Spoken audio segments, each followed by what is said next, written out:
Welcome, listener, in the shadows. We bring stories into the light. Join me as we explore the encounters no one speaks of and the things that watch from the dark. You were never supposed to see this, but since you have, you might as well wear it. From the vaults of the shadows, a new collection of unsettling apparel and artifacts pulled straight from the stories that were never meant to surface. Soft, worn-in shirts and hoodies that feel like something you dug out of a locked trunk in an abandoned ranger station. This isn't just merch, it's evidence. The beast in the woods, my final encounter with a cryptid. Day 1, the call to adventure. The dense fog hung over the forest like a shroud, thick and suffocating. Alex Carter adjusted the strap of his camera bag as he took one last look at the map, his fingers running over the rough paper as if it might somehow offer him clarity. The path before him was overgrown with moss, its jagged edges hidden beneath the blanket of fog, each step more uncertain than the last. The Pacific Northwest was unforgiving, and today it seemed even more so. He'd driven for hours, twisting through forgotten roads, the silence of the landscape pressing down on him like a heavy weight. A freelance videographer by trade, Alex was used to traveling alone. But this wasn't just any ordinary gig. A cryptid had been spotted in these woods, rumored to be a massive, wolf-like creature, stalking the edge of human civilization, just outside the reach of rational explanation. It was his job to capture the footage, to document the strange and mysterious for an online documentary series that promised to boost his career. It wasn't his first cryptid project, but something about this one felt different. Maybe it was the way the locals spoke of the creature, how they avoided the area at all costs, even in daylight. Or maybe it was just the weight of everything else in his life that had drawn him to this project. His mother's recent death still lingered in his chest, raw and unresolved, and Alex wasn't sure where to bury that grief. So he buried himself in work. His career had always been his escape, his distraction from the ache of loss. But now it felt like the grief was following him out here. He took a deep breath, feeling the cool, damp air fill his lungs as he looked around. The towering trees seemed to lean in, as if they too were waiting for something unseen just beyond the veil of fog.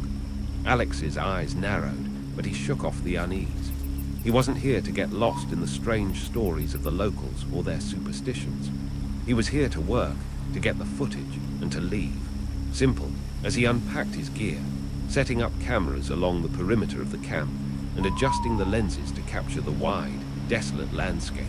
He couldn't help but notice how quiet the forest was. The typical sounds of rustling leaves and distant bird calls were absent, replaced by an unsettling silence. The kind of silence that made you question whether you were truly alone. Just my imagination, Alex muttered to himself, grabbing the last camera and setting it up against a particularly gnarled tree. Nothing here but trees and whatever's stalking them. With the equipment in place, Alex took a moment to assess the area. A few rocks jutted out from the earth, creating a small clearing, and in the distance, the dark outline of the cliffs rose like jagged teeth, cutting through the mist. He set up his tent in the corner of the clearing, facing outward, the camera already positioned to capture any movement. If the creature was out there, he'd be ready. As he worked, he couldn't help but feel the weight of his solitude. The forest stretched endlessly around him, a living, breathing thing that seemed to pulse with a rhythm he couldn't quite place. He glanced at his phone, no service, of course. Not that it mattered. This was part of the job. Disconnecting, becoming part of the wilderness, even if only for a few days. And yet, the silence gnawed at him. By the time the sun dipped below the horizon, Alex had finished his setup. The temperature had dropped, the chill of the evening sinking into his bones. He built a fire, the crackling flames breaking the oppressive stillness, and sat back on the log beside it. The warmth of the fire was a small comfort, but it did little to ease the unease gnawing at the back of his mind. The forest had always been an escape, a place to lose himself in his work. But tonight, the emptiness felt more profound. Alex glanced at the footage on his camera. The trail cameras were all running smoothly, capturing only the subtle rustling of leaves and the occasional movement of a small animal. Nothing unusual. Yet there was a nagging feeling that something was out there, something larger, more deliberate. He couldn't shake the sense that the woods weren't as empty as they seemed. He leaned back, closing his eyes for a moment, letting the fire's warmth lull him into a false sense of security. The weight of the day, the loss, the loneliness, it all threatened to pull him under. But no, he pushed it down. This was a job. He was here to work, not to dwell on the past, not to think about his mother's face as she lay in that hospital bed, or the way he'd retreated from everyone after her death. The wind picked up, carrying with it the smell of wet earth and pine. Alex's eyes snapped open as a rustling sound reached his ears.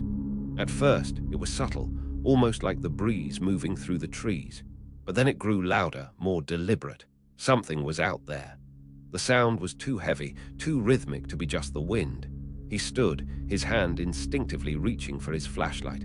He swept the beam across the darkened tree line, but there was nothing. Only the mist swirling between the trunks, thick and impenetrable. A bear, he thought. It had to be a bear.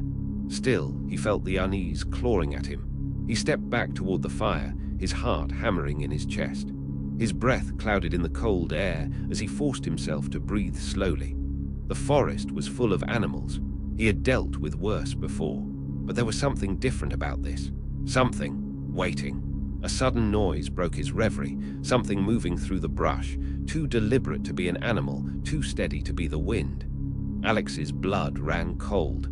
He turned quickly, scanning the woods, but he saw nothing. It was the rhythm that unsettled him, like footsteps but not quite, like something trying to move without being seen. A growl, deep, guttural, and unmistakable. It came from somewhere just beyond the clearing, its pitch low and resonant in the air. Alex's heart skipped a beat. That wasn't a bear. He grabbed his camera, adjusting the lens quickly to capture the forest beyond, his pulse quickening. The growl echoed again, louder this time, closer. Alex's throat went dry. He wasn't alone. But as the seconds stretched on, the sound faded, swallowed up by the dense fog. Alex stood there, frozen. It wasn't a bear. It wasn't a mountain lion. It was something else, and it was waiting. Day 2, the shift. Alex barely slept. The growl, still echoing in his mind, kept him awake. Each time he closed his eyes, the sound returned, curling around his thoughts like smoke. His dreams had been twisted. Half-formed shapes moving through the fog, dark silhouettes with eyes that glinted like metal in the firelight. He woke several times, drenched in sweat, his pulse racing as if the sound was still there, pressing against him. Now, with the first light of morning filtering weakly through the trees, he sat by the dying embers of the fire, staring out into the mist. His camera equipment was still running, static shots of the empty clearing, the distant trees, the silence. He checked the footage, but there was nothing unusual. No movements, no sign of any creature lurking just out of view. It should have comforted him, but it didn't. The air had thickened overnight, the fog now an impenetrable blanket, swallowing up the forest in its grey silence. It felt wrong, like the world had turned sideways. The trees stood too still, their twisted forms rising out of the ground like ancient sentinels, their branches reaching toward the sky in unnatural angles. The weight of it pressed on his chest, like an unseen force closing in from all sides. He packed up his camp in silence, moving as quickly as he could without drawing attention to himself. His hands were shaky, but he pushed the fear down. Today he would explore. He had to. The creature might be out there. It might be watching him. And if he stayed in the clearing, it would only be a matter of time before it came for him. But the deeper he ventured into the forest, the more he felt the pull. The woods seemed to close in around him, the trees forming tight, claustrophobic corridors, blocking out the sky above. The ground beneath his feet was soft and spongy, and every step felt muffled, like he was walking on a surface that wasn't quite solid. Each sound, the crunch of his boots, the rustle of the underbrush, sounded far too loud in the silence, and the silence was oppressive. Alex forced himself to breathe. He couldn't let his mind wander, couldn't let his imagination run wild. He'd been in the woods alone before, and it wasn't as if there wasn't danger here. Bears, wolves, mountain lions, there were plenty of creatures that could harm him. But the unease that gnawed at him wasn't from any of those. It was something else. something unseen, stalking just beyond his line of sight. It was when he reached a narrow, almost hidden path between two ancient trees that he noticed something strange. The air felt colder here, and there was a smell, musty, like wet earth mixed with something fouler.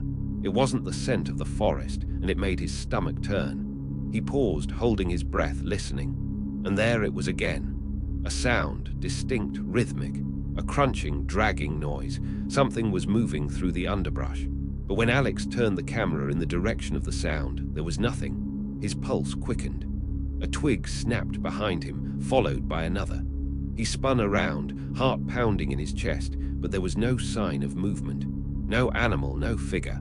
Just the trees, their gnarled branches reaching like fingers into the dense fog. Alex didn't feel the air shift until it was too late. One moment, the woods were quiet, a stillness that clung to his skin, and the next, the temperature dropped. The fog seemed to roll in thicker, as if something was pushing it closer, pressing it against him, drowning out the world. His breath hitched in his throat as the growl from last night returned, deep and resonant, vibrating through the ground beneath his feet. It was too close. He fumbled for his flashlight, shining the beam through the trees in rapid sweeps. The light caught nothing but more fog, thickening like a wall. The noise was louder now, a dragging, scraping sound, as if something large and heavy was moving through the brush. Alex's mind raced. He was alone out here. There was no one else. He should have turned back. A snap, then another. Closer. The hairs on the back of his neck stood on end. His heartbeat was a violent thud in his chest as the growl grew louder, closer. He spun around again, but there was nothing in the beam of his flashlight. Nothing but the relentless, unyielding fog. But then, something in the corner of his eye. A movement. It was too quick, too fleeting to catch, but it was there. Something, no, someone, moving just at the edge of the trees, shifting behind the thick trunks, almost blending in with the shadows. A figure. Tall, impossibly tall, and Alex could feel it deep in his bones, wrong. The creature. It was real. He wasn't just chasing a myth. He snapped the flashlight toward it, but there was nothing there. Just the empty trees, their twisted limbs shivering in the wind. His breath was shallow, every nerve in his body screaming at him to run. But his feet were frozen. He couldn't move. A whisper, faint but unmistakable, curled through the air, a voice, low and guttural, carrying through the fog. Leave. Alex's throat went dry. His hand shook as he pulled his camera to his chest, trying to steady his breath. His instincts screamed at him to get out, to run, but his mind was paralyzed. What if it was just a trick of the light? What if it was his imagination? But the growl returned, this time closer, so close it vibrated in his chest, rattling his ribs.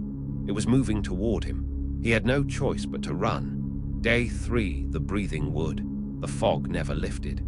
Alex had expected sunrise, some relief, a softening of the oppressive sky, or at the very least, warmth. But when he unzipped his tent at dawn, the world outside was dim and grey, like being trapped inside a lung that refused to exhale. His sleep had been no sleep at all, just the illusion of rest broken by flickers of movement at the edge of his dreams. He remembered something, no, someone, standing outside his tent in the early morning hours. A silhouette, perfectly still. No breathing, no swaying with the wind, just standing long and narrow, facing the tent wall, watching. But there had been no footprints when he looked, nothing disturbed. Just the soaked earth and a dead squirrel by the fire pit, laid out neatly, arms spread, body torn cleanly down the center like something had measured the incision. Alex hadn't recorded it. He just stared. For too long. He tried to speak to the camera to record a morning update, but when he hit play, his own voice startled him. It sounded distant, like a voicemail recorded years ago.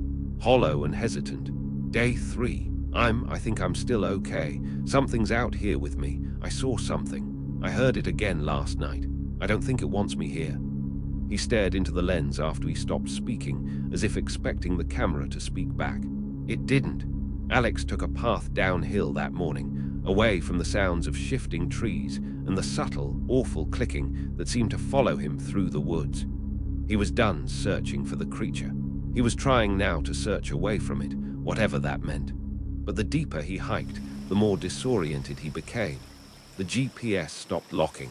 His compass needle floated without anchoring.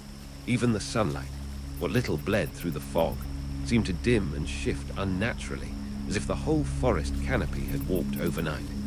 He passed a crooked pine tree he swore he'd seen the day before, only now it was scorched down one side, and something had carved into its bark.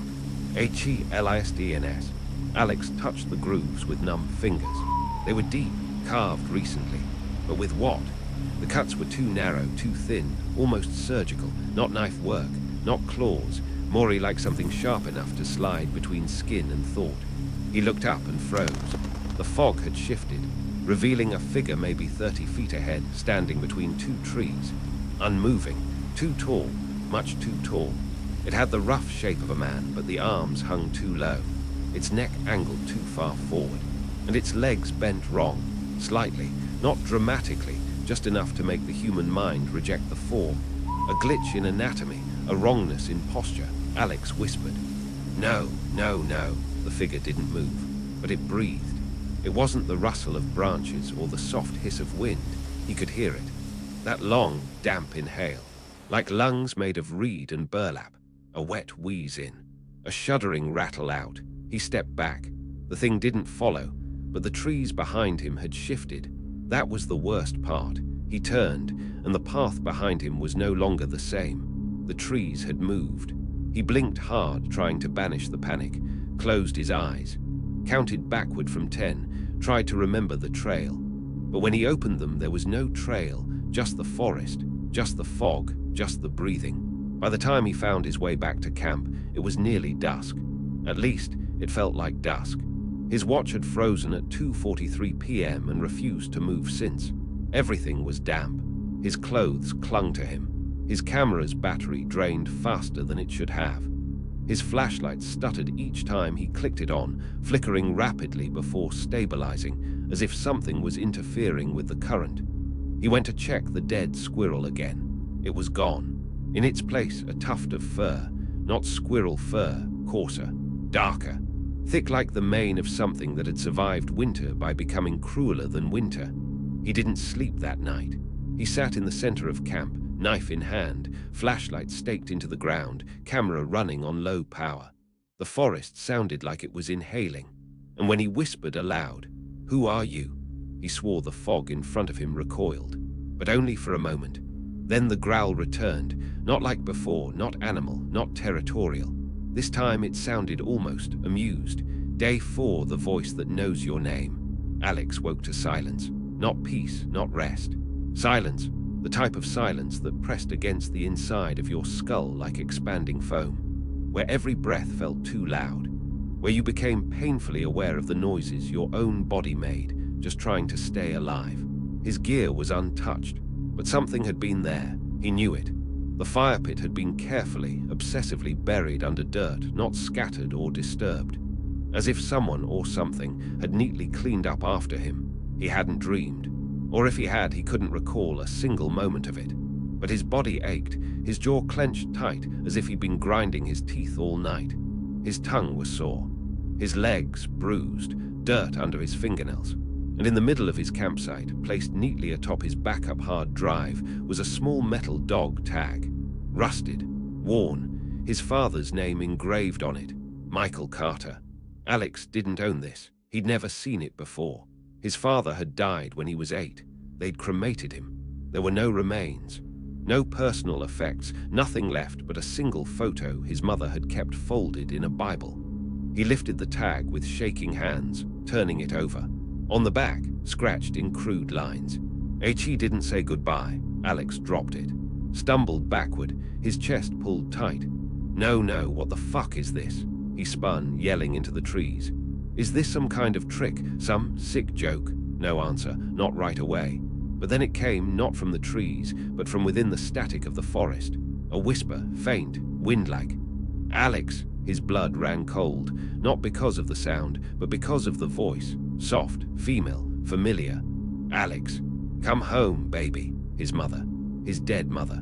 The voice crackled like it was coming from an old cassette tape. Not spoken aloud, transmitted. woven into the atmosphere, threaded into the gaps between trees, bouncing between the ribs of the forest like the last transmission of a doomed spacecraft. He dropped to his knees. This wasn't possible. He hadn't heard her voice in months. She died in a hospital in Portland. He hadn't even made it in time to say goodbye. Just another thing he ran from. Another unclosed door. The voice returned just a little clearer. "It's okay, you don't have to run anymore," Alex screamed, covered his ears. But the sound didn't come from the outside. It was already inside, like a splinter behind the eyes, like the forest had found a way into him. He staggered into the tree line, eyes wide, mouth open like he couldn't get enough air. His legs moved without purpose, stumbling over moss-slick roots and wet stone. And then he saw it. Not the creature, not yet, but the shape of it. In a clearing ahead, framed in shafts of grey light, something enormous had bent down and pressed a hand into the soil. A single, pale print, long fingers, nails like antlers.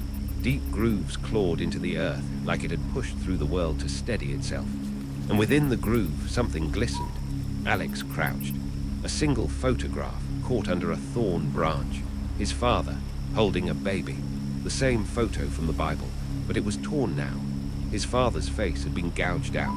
Only the baby remained, alone, smiling. That night the forest spoke again, not in words, in images. When he closed his eyes, he saw things he had no memory of. A hallway in a house that didn't exist anymore. A red tricycle tipped over in the yard. A man yelling. A woman crying behind a door. His own voice screaming from a closet. Too small, too helpless. Then the breathing, closer, wetter. Something touched the tent, just a brush, but unmistakable, a nail or a claw. It scraped softly down the nylon. A motion not of aggression, but of curiosity. Like a blind man learning the shape of a new face. Alex didn't move, couldn't even think. Then the whisper came again. Not his mother this time, himself. "You were always going to die here." Day 5, the confrontation. I didn't sleep. I didn't even try. I just sat there, half curled beside the cold embers of my fire, watching the forest breathe. The trees shifted in silence. The shadows moved like they had somewhere to be. Time became elastic. Sometimes the sun pressed through the clouds. Sometimes it vanished entirely. I was unraveling, and I knew it. I kept my camera on, though. That little red light blinking in the corner, it was the only anchor I had left. The only proof that maybe, somehow, this was real. And across the clearing between two birch trees like bones, it watched, not hiding anymore. It had always been there, and now it didn't care if I saw. It was tall, emaciated, but powerful, like something half-formed, halfway between man and beast. Its limbs were too long, its hands hanging low near its knees. But what haunted me the most was its face, or what passed for one. There was no symmetry to it. No eyes, no mouth, not really, just an impression. A swirling cavity like a black hole trying to mimic a smile, but the voice it used, that was perfect. Familiar, gentle, it didn't speak with its mouth. It spoke with my memory. "You used to dream, Alex. You were going to be something. Remember?" I dropped the camera. "You're not real." It tilted its head, that horrible mimic of humanity. "You said the same thing about your grief." I felt cold, all through me, not on my skin, inside me, like my blood had turned to mist. "Why are you doing this?" "I'm not doing anything." It stepped forward, barefoot, silent. The leaves didn't crunch beneath it, they welcomed it. The forest moved for it. "You called me here." I backed away. Every part of me told me to run, but I couldn't feel my legs. My lungs felt hollow. I thought about my mother again. Her voice soft and frayed from sickness. Her hands squeezing mine before she slipped under. I hadn't gone to the funeral, hadn't answered the hospice calls, just picked up another job, another trip, another story. The cryptid moved again. Not fast, just patient. You ran and ran and ran. You tried to film the world so you didn't have to be in it. I was crying now. I didn't even realize. Just hot tears sliding down my cheeks without a sound. I just wanted to make something real. I didn't want to feel it. Then feel it now. The world trembled. Something behind my ribs snapped. All at once, I was remembering everything I'd tried to crush. The night my father died. My mother holding his coat to her face for days after. The way her voice would catch when she said my name. My first girlfriend, the one I left without explanation because I didn't know how to let someone close. Every unanswered text, every avoided conversation, every time I told myself I didn't need anyone, I dropped to my knees in the wet leaves, shaking, not from fear, from release. "This is what I am, Alex," it whispered, not aloud, but in the spaces between my thoughts. "I don't eat the body, I take what's hidden, I devour what you bury." It knelt before me, its massive hand inches from my chest. I didn't fight, I closed my eyes, and I let it see me.